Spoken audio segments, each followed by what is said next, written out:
psychedelic artist Alex Gray. And what we're trying to communicate with this logo is that the hands, the psychedelic hands, are before the image, the psychedelic imagery. So what this means really is that it's therapy. It's not about the drug. It's primarily about the therapy. The psychedelics can make the therapy more effective, but psychedelics are just tools. And you'll hear from Tom and I how tools can be used poorly, tools can be used well. But what we're trying to emphasize here is that it's really about the humans helping humans, facilitated by the psychedelics. I started New College in 1971. There were two things that were not in the brochure that you get for incoming students that shocked me when I got here.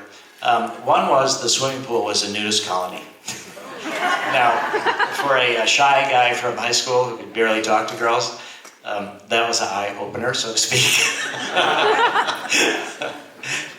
The other thing was a support for psychedelics. Again, this is 1971, so there was all-night dance parties till the sunrise in Palm Court, and I think it's really wise to have these all-night parties till this inner work to try to get balanced in this inner way. And I started building things. So I built a handball court at New College that has since sadly been torn down.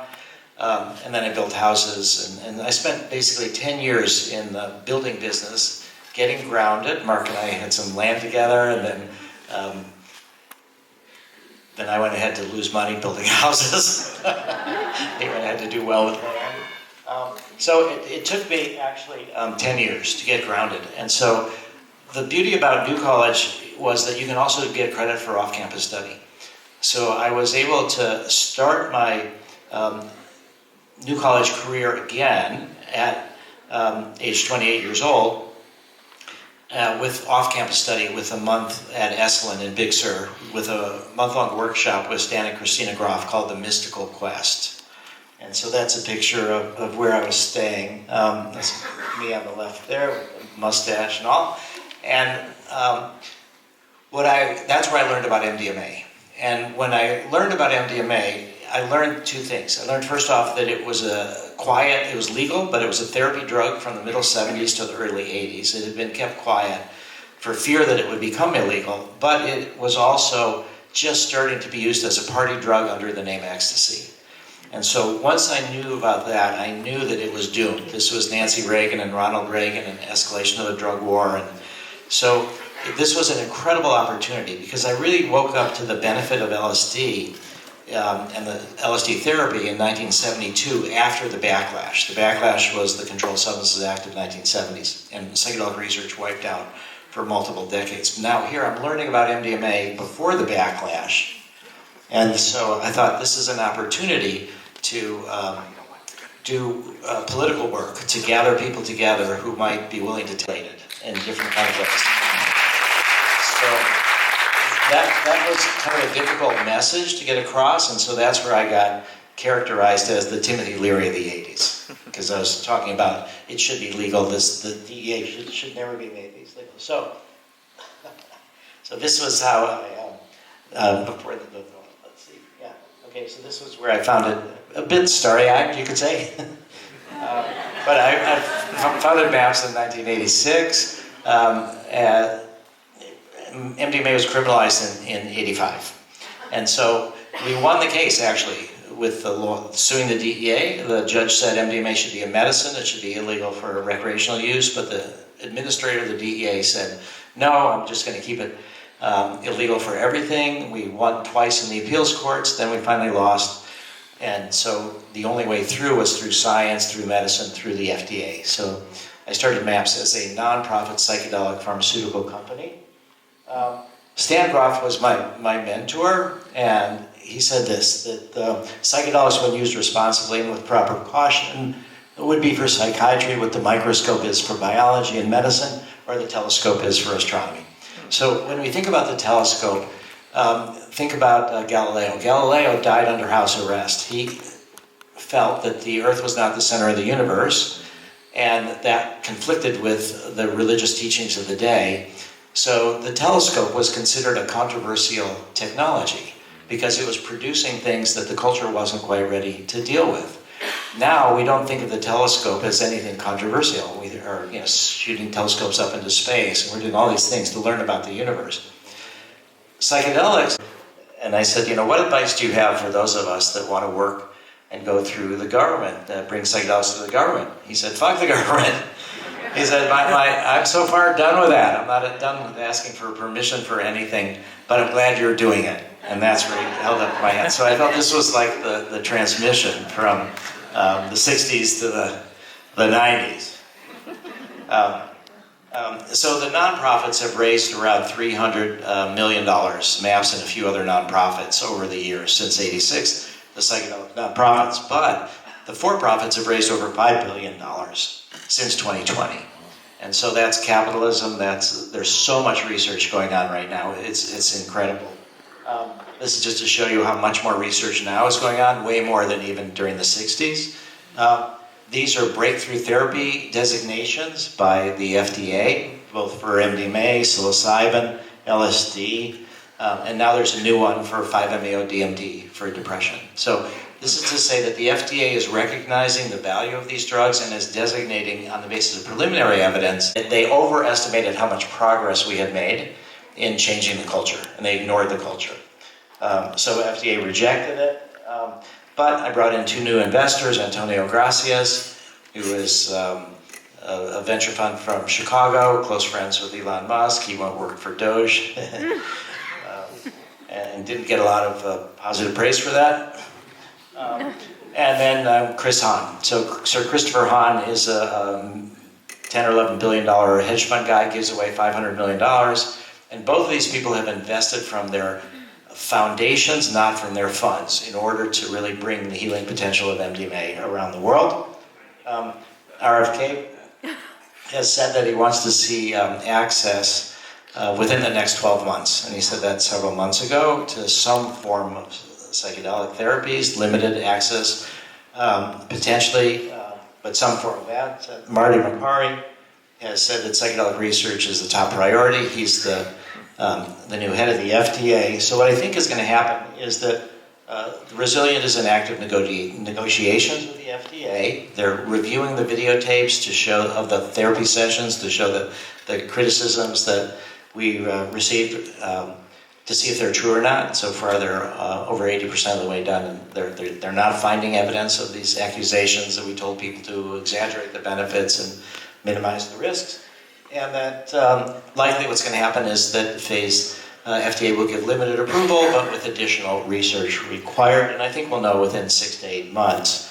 And it's bright and sunny coming in the future. But I want to go back to my very first slide just to show you something that's happening today that I was invited to that I'm not at. So at this very moment, so Finn, one of the RFK sons invited me to the summit, Make America Healthy Again Summit, with people from the White House and HHS and others. So we really have bipartisan support. Called Operation Chaos.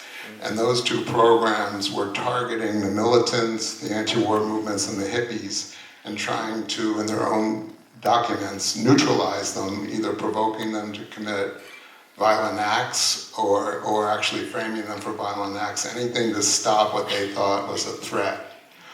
What I found was that Manson, when he was getting enabled by the federal government by not going back to prison, he was being studied at a clinic in the Haight-Ashbury district called the Haight-Ashbury Free Medical Clinic, which was founded by a young doctor named David Smith, who's kind of iconic in San Francisco. He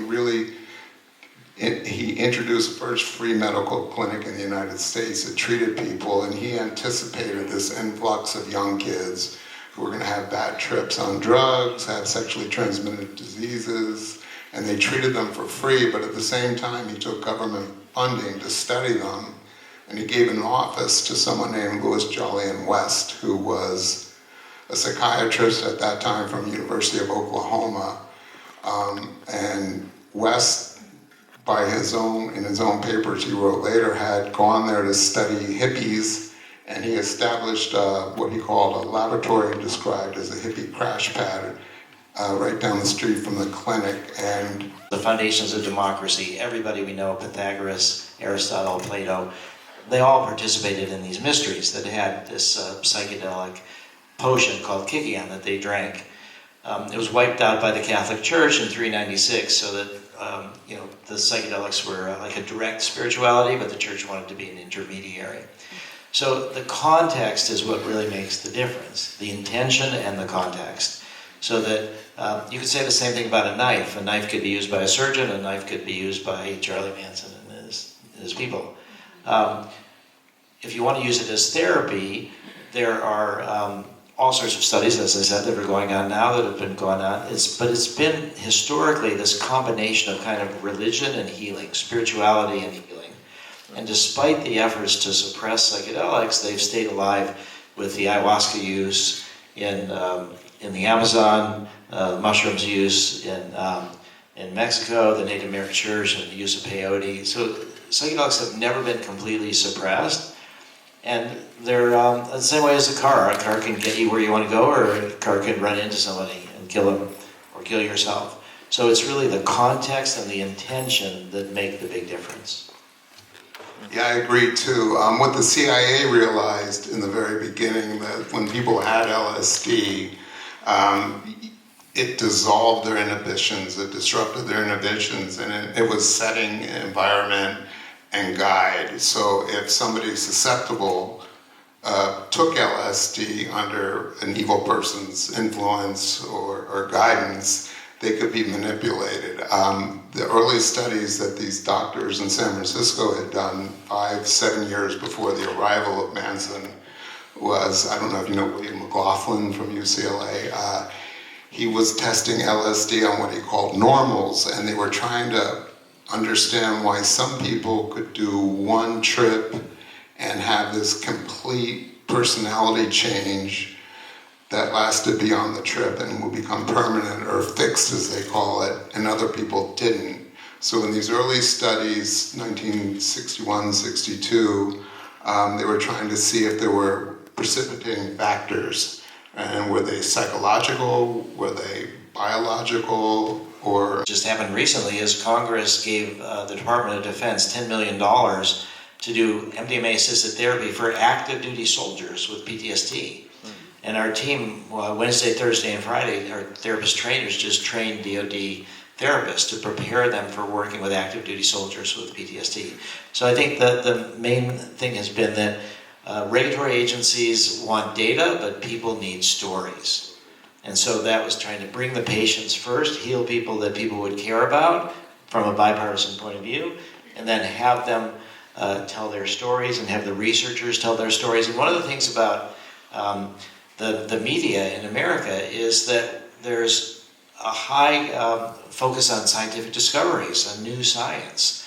So there's been billions of dollars of anti-drug propaganda. How do we, people still think MDMA, some people think MDMA causes holes in your brain. Well, the first lunch I ever had with my wife, we've been married 32 years, but the first lunch we ever had, she wanted to talk to me about a mushroom trip she had in college. We had a really nice discussion. And at the end of it, she said, I just want to tell you that I'd never want to have a real relationship with anybody like you. And I'm like, what is wrong with me? She said, you've done so much LSD, your chromosomes must be all screwed up. And I said, it may be premature, but let me defend my sperm. Fine. And it's not. So it's just so much fear. So how do we counteract all that misinformation? It's through science, and it's through people speaking out, and then you get earned media that also can be hundreds of millions or billions of dollars worth of earned media. Thank you. And so, Tom, with that, kind of a broader sense, when you're hearing the words of healing and liberation, in your book you talk about that and liberation, but liberation can often be used as control. Do you have a warning when you hear Rick talking about this, and kind of what that warning would be going forward?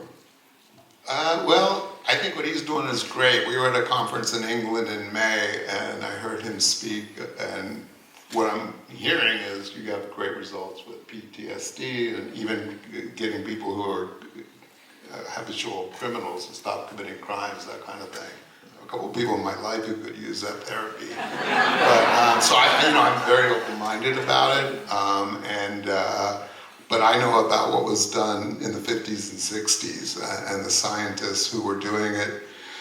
I guess I should give a little context. This was in the 50s. It was the height of the Cold War, and people who lived through it, I didn't, but people who did, talk about a time where you literally thought you could get nuked any moment, and we were in battle with the great evil forces of the Soviet Union and China, and it was, like I said, originally started as a defensive program, but when they found out how powerful LSD actually was, and how it could be used to manipulate people and get them to do things that they wouldn't otherwise do, then it all depends on who's administering it, and again, the setting, and their objectives and what they're doing. And I should also say all of this stuff was covered up at the time. Nobody knew what was going on. It came out in 1975 when a whistleblower at the CIA found financial files in a warehouse and went through them and realized that all this stuff had been happening, there really were crimes against humanity, because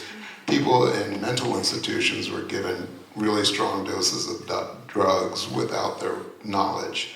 And once they started having hearings in Congress and all this stuff got exposed, the CIA admitted they had done it, but they said it was embarrassingly unsuccessful, nothing worked, but they had no records. They had destroyed all the records. I was able to show in my book that they lied when they did the church hearings and the later Kennedy and Inouye hearings in the Senate, and they basically presented themselves as kind of like, I think the Washington Post called them the gang that couldn't shoot straight, because they didn't want the world to know what they... Really the way that underground therapists get in trouble, but the police are not doing it. The other thing that I haven't mentioned at all is psychedelic churches. So this is where we owe the religious right. Now you can discriminate. You don't have to bake a cake for a gay person if you don't want to. So, because of your religious freedom. So now there are psychedelic churches throughout America, hundreds of them, and the police are not going after them for fear that the courts would say you've got a religious right to do this. My favorite psychedelic church is called the Church of Ambrosia in Oakland. You did go there? Yeah, another nephew took me there to get mushrooms. You have to go through all this paperwork and say that you're converting to an ancient Native American way of... It took a long time. Is it really worth it? It was. Yeah, they have 130,000 members of the Church of Ambrosia, and they sell 90 pounds of mushrooms a month.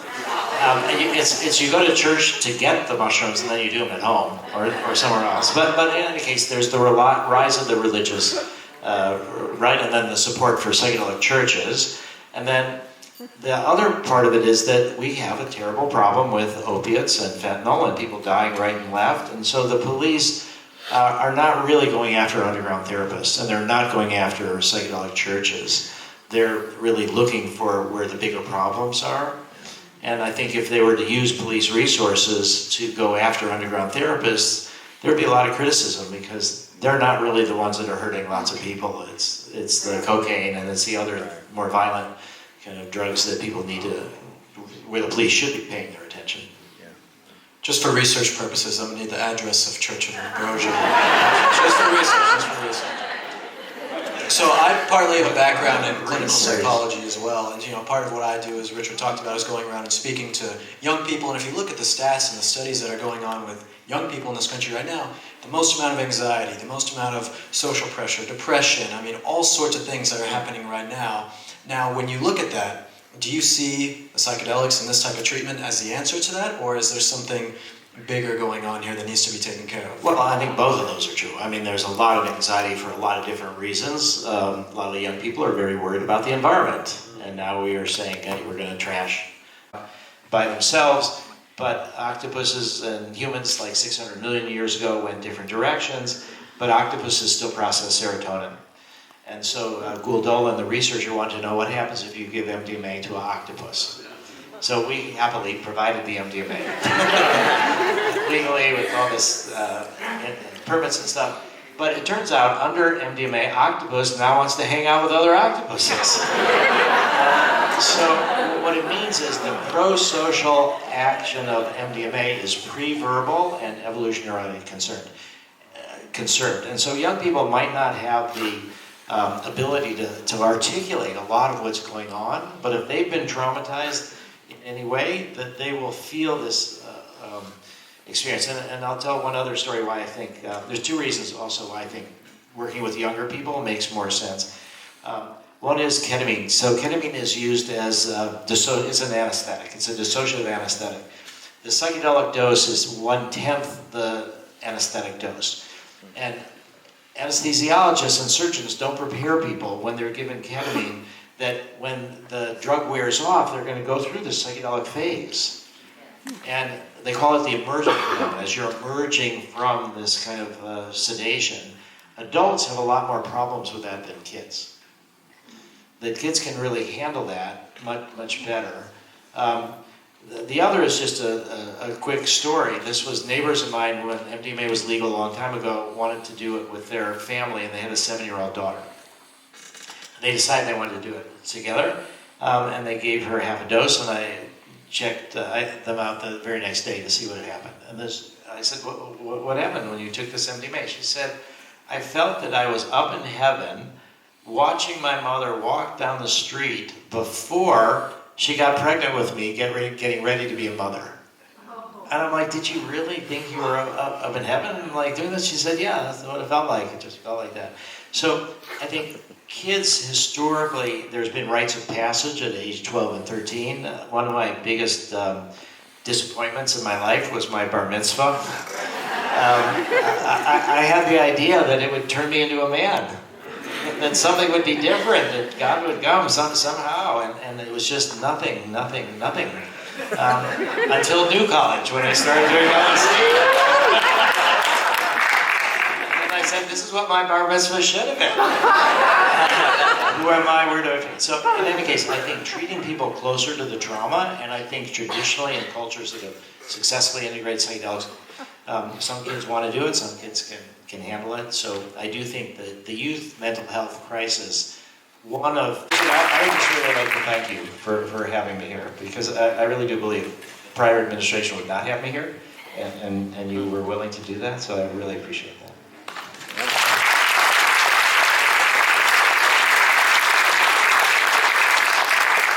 And so since this is a Socratic stage, most important thing we can have is people coming and asking questions to Tom and Rick. Please, if you would like to ask a question, we have two wonderful interns here in the comms department who, if you have a question, please walk up to the front on this side and on this side, and you will be able to ask your questions to the two panelists.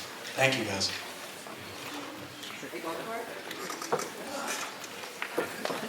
When you were talking about Charles Manson, I was thinking of the context of there was the Vietnam War, and they were sending people just like Charles